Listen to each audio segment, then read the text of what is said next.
Hi, welcome to Between Two Rocks with the Axiom Exploration Group. I'm Troy Marfleet. I'm here today with Alice. Alice, why don't you tell us a little bit about yourself? Hi, thanks Troy. Thank you so much for having me on the show. So I'm the North American Sales Manager for Geotek Ltd. So we're essentially a company who manufacture and design core scanning equipment. And we've been doing so now for about 30 plus years or so. But yeah, we're based out of the UK. I'm from the UK. We have another office over in Salt Lake City in Utah. It's great to be on the show. So how do you end up going from University of Glasgow to managing North American sales? Yeah, it's a very good question, and it's been a bit of a bumpy road, I guess. I've always had an interest in geology, so I studied geology at university. And I think from there, I've always also had an interest in travel. So I grew up, my parents were in oil and gas. I always grew up with a love for geology and travel, and that sort of combination led me to finding a job at Geotech. So I actually started at Geotech as a geo logging core on some of our multi-sensor core logging systems. And then from there, I actually discovered I quite like the commercial aspect of the business. So my role kind of changed from more of a geo into the sales side. So, working with clients, I like the face-to-face, I like the in-person interaction. So that essentially led me towards working with clients, and my focus has mainly been on North America, the US and Canada mainly. So that's essentially how I landed in my role today. Was it your good sales or poor geologging that made you go that way? Yeah. Thanks, Troy. Bit of both, I'd say.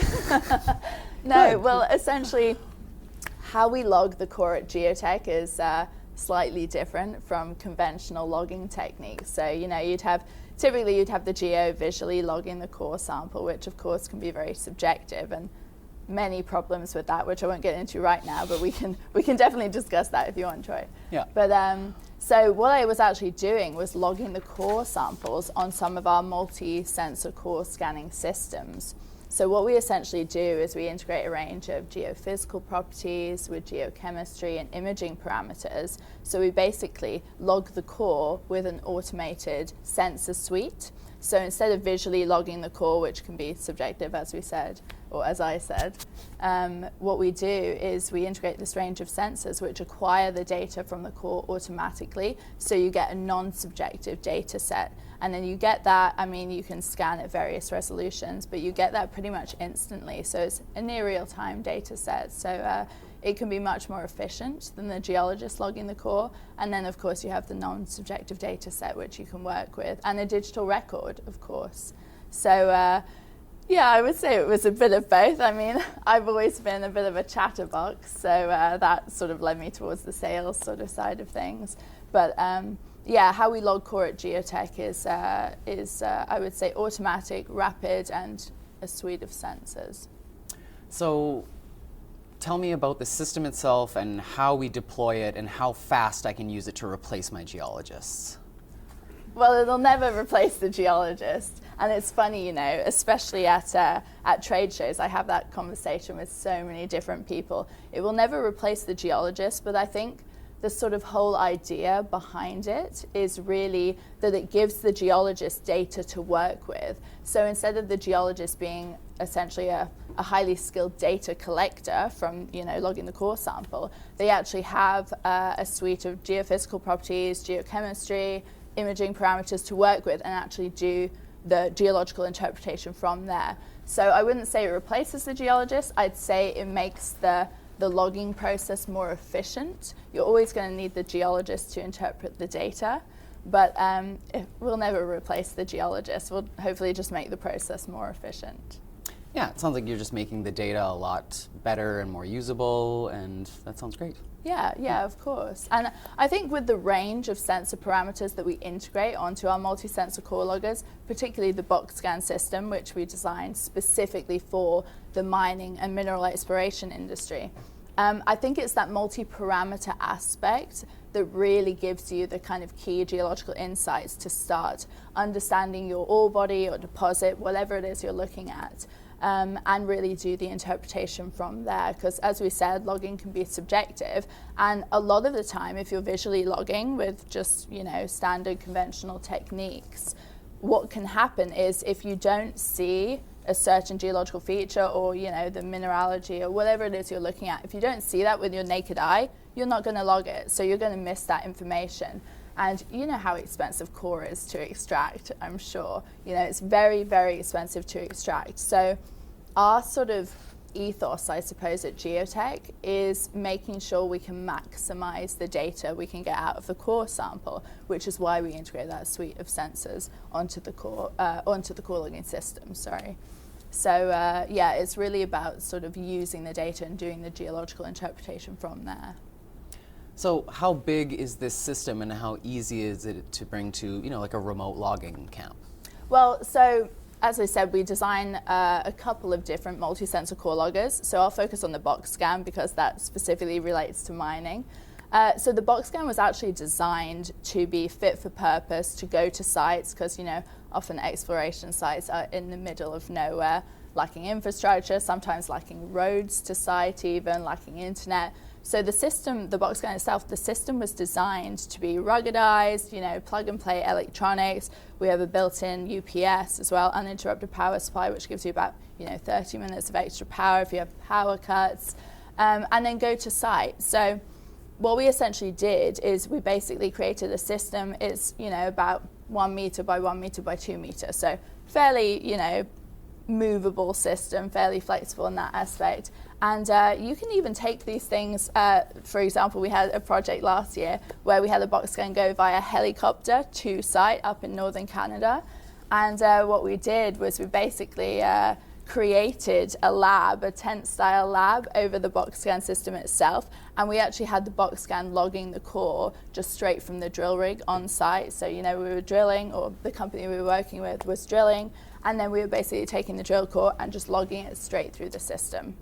So the box scan itself, with that, just to go into a bit more detail there, we basically focus on high-resolution imaging and geochemistry. So with that, we've got a high-resolution line scan camera, which takes, you know, dry and wet images of the core sample, so you have that digital record that you can then go back to and look at the core. You can zoom right in, and I don't know about you, Troy, but I wear glasses, and I actually find it easier to look at the core, the high-resolution images, than the core itself, because you can zoom right in. Mm-hmm. So we could do imaging, and then we have our geochemistry sensor suite. So we have XRF, we have VNIR and SWIR for mineralogy, we have magnetic susceptibility, and then we also have a 3D laser profiler. And essentially what that does is it moves over the core sample and takes, it's essentially a height raster of the core. And from that, we can actually segment the core into whole core, half core, areas of rubble, and we can get RQD as well and structural parameters. So yeah, it's completely fit for purpose in that aspect and designed to go to site so that the geos can, you know, log the core in near real time. So do you have your own technicians that go with the system, or do you rely on the geologists on site to be able to kind of read the instructions and do it all themselves? Well, I mean, again, a very good question, Troy. So we can do either. We essentially operate a flexible business model in that we offer our systems for purchase, lease, or service. So by that I mean, you know, purchase is pretty straightforward. If you have the capital to purchase a system, then you can use it as you see fit. But we also offer a service whereby we'll send our geos or our technicians to site, because you don't necessarily need a geologist using the system. It's a fairly straightforward system to use, but you do need a geologist doing the interpretation with the data. So yeah, we can send people to site, or we can basically lease the systems out, which in many cases, a lot of the majors we work with in particular tend to like to use their own personnel and keep everything sort of within the company. Yeah. So what we'll do is we'll lease the system to them, and they'll have their own geos using the system. So we'll basically go to site, train up their geos, and then let them get on with the project with remote support from us, of course. So what's next on the horizon for your systems? Are there more analysis that you want to add to it? Is there different kind of, like, what are your clients requesting in terms of development? Well, I mean, there's always a lot in terms of development, But I think our next big thing, just to, I suppose, announce it now, will be LIBS, so laser-induced breakdown spectroscopy. That was my next question, yeah. Right, okay. Because, you know, LIBS is, I guess, similar to XRF in that you're getting the sort of elemental chemistry suite of data, but it is much faster than XRF. Now, there is, I suppose there are challenges with developing a LIBS system because, you know, the calibration itself is a kind of hurdle that we're trying to achieve right now in the sort of R&D department. But because it's much faster than XRF, I think as soon as LIBS takes off, it'll really, you know, hit the ground running. And I know there are a couple of companies as well looking at handheld LIBS, for example. What we want to do is integrate it onto our systems, either as a standalone system or with the additional geochemistry suite to get that sort of multi-parameter data set. But you know, LIBS can be great for if you're looking at light energy elements, so particularly in the lithium field, which is of course a hot topic right now as well. So we're hoping to bring that out in the near future, I'll say. What about like scintillometer, like for radiation peaks? Can that be integrated? I mean, we're not currently looking at that. I'm sure that could definitely be integrated, definitely. But I mean, it's something we've thought about, definitely, but our R&D department at the moment is mainly focusing on the LIBS sensor, but we can, of course, look into that. I mean, as long as there's demand for, you know, using that sensor parameter, then I don't see why we wouldn't look at it further down the line. Yeah, after pricing out rental and buying a lot of these different specific equipments, it seems like your system would potentially just be cheaper in the long run because it integrates all of these different parameters into it already. Yeah, well, I mean, it depends how you look at it, right? You can look at it for exploration or you can look at it for production. It kind of fits into sort of any stage along the mining chain. But I think the whole idea really is to sort of bridge the gap between exploration into production, because you know it can, you know how many years it can take. It can take years and years sometimes. But what we really want to do, I think, particularly as an industry as a whole, is shorten that gap. Well, we need to as well to meet demand, but shorten that gap from exploration to production. And we can do that definitely through core scanning, among other analytical techniques. And I think how we do that really is by using the core as a sort of ground truthing method, you know, because you know, typically you have a discovery, let's say, and then what you want to do is, you know, you start to do some exploration boreholes and analytical techniques, and then you move into your feasibility and then into production. What we want to do is use core scanning to shorten the gap from the exploration into feasibility so that you're not waiting months and months for assay. Of course, you're going to have to assay, but you know, core scanning, it's a near real-time data set, so you already have the ground truthing there once you move into feasibility. And some of our clients, particularly in the junior sphere, are actually using the core scanning systems for just that, to sort of bridge that gap and move into production as quickly as possible. And when you look at it that way, if you're shortening that timeline, you're bringing down costs overall, and then you also have a digital record and a non-subjective data set that you can then use, you know, to push yourselves and propel through feasibility and then hopefully into production. Yeah, you're hopefully eliminating any of those repeat holes because you don't have the proper data or you don't have it recorded or it's an old drill hole or something like that. Yeah. Hopefully you're reducing the amount of data that you duplicate. Yeah, exactly, precisely. Okay, well that's great. If someone's interested in implementing one of these systems, how do they go about it? How do they get a hold of you? How do we plan this thing? Well, I mean, they can always reach out to me on LinkedIn, Alice Dineen. You can just find me on LinkedIn, or they can reach me on email. I'm just alice@geotech.co.uk, or they can give us a call. I mean, like I said, we have our main office in, well, we're just outside of London in the UK, and then we have another office in Salt Lake City on the North American side as well. And yeah, I mean, they can reach out to me. Great. Anything else that you want to pitch while you're here? Any big exciting things that Geotech's up to? Well, I will say that we have a new collaboration in Canada with Axiom, as I'm sure you know, Troy. I don't know if that's a good idea. Yeah, so I mean, I am so excited to collaborate, and hopefully we will have a box scan system up in Saskatoon very soon, where clients can either ship the core to you guys, and hopefully we'll all do the scanning there, or we can ship that system to site from Saskatoon. So I'm very excited. I think there's a lot of exciting things to come. Are you going to come to Saskatoon in the winter and show us how to use this thing? Of course I am, Troy. Yeah. Okay, I'll remember you said that. Of course. It's a different cold than in England. Oh, I'm sure. Did Brexit kill the Queen? Wait, I was not expecting that. Oh, Brexit. Don't get me started on Brexit, Troy. Oh, Fair my gosh. enough. Next question. I'm gonna throw some weird British slang at you that I don't know what it means, and you're gonna use it in a sentence, and we're gonna try and figure out what it means. I hope I know what it means. I know, right? Chinwag. Chinwag. Oh, it's great having a chinwag with you here this morning, Troy. I nailed it. I know right away what you're talking about. Knacker. Knacker, as in knackered? Well, I'm absolutely knackered right now, I'll tell you that. Okay, that's a good one. Bagsy?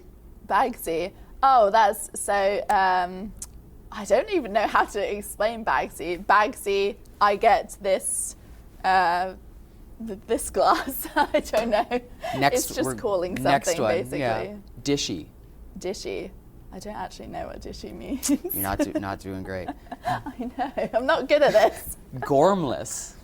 Gormless. How would you use gormless in a sentence? You're absolutely gormless. And so that I'm wondering if this is like legless. Legless. Yeah. Where did you get these from, Troy? I'm not knowing too many of I these. know. That's why I was curious. This is just Google. Yeah. 10 minutes ago. Yeah. Of course. If I told you this is low production, you think I did research? You think I'm like the guy from Hot Ones? You think we're gonna ask like good questions? Oh dear. Any questions for us at Axiom? Let me think. You're a geo, Troy. How did you get into the field of mining? After my first semester at university, they told me I had to pick a major. And so they asked me if I liked my geology course, and I said yes. And the advisor said, well, you get to travel and they make good money. Okay, and both of those things have technically been true. Yeah, well, I mean, that speaks to me as well. That sounds pretty great to me. Right, easy sales pitch. And do you travel and make lots of money? Yeah, but the places I travel to, it's typically northern Canada, northern Saskatchewan, none of really remote awesome. locations, and so it's amazing. I haven't traveled much of Canada, so I'm hoping I can come to Axiom and then, go from there. If we get enough of these box scan systems going, we'll send you wherever you want. Yeah, let's take one up to I'll Nineveh. hold you to that. Yeah. How many meters of a program before it's worth buying your own? Oh gosh, I think that really depends on how your capital or how your project is funded, let's say, because the leasing option, we just operate a day rate. So, you can lease for X amount of months and then give the system back. If you have the capital to purchase one in the long term, of course, that would be more beneficial or more economical. But most of our clients tend to lease and then, just give the system back at the end of a lease. Awesome. Yeah. Well, thanks for your time today. Thank I hope you. it was fun. Oh, it was good fun. Thanks Great. for not roasting me too hard. Thanks for coming. Thanks, Troy.